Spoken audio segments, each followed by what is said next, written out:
Here is the sign for difficult.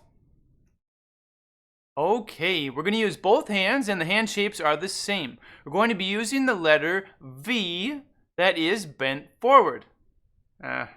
So first, how to make a V? Well, go like this.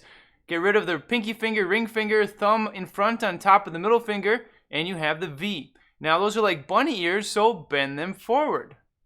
All right, so that's what you have. You need 2 of those, so do it with the other hand as well.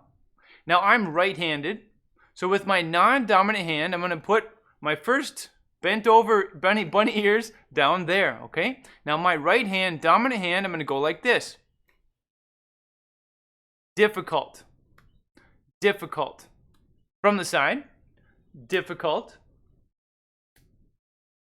From the other side, difficult. Difficult.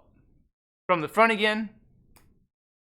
Okay, so starting from the rest position, let's sign together. Let's do difficult 3 times. Here we go. Difficult.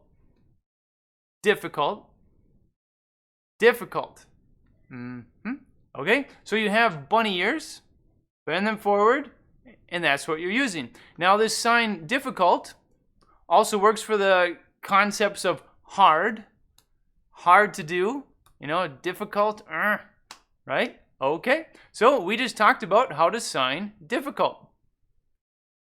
One more thing, Put it in your facial expression to better describe the situation. If you've been playing this Rubik's Cube or trying to finish it for hours and hours, you're probably not going to go.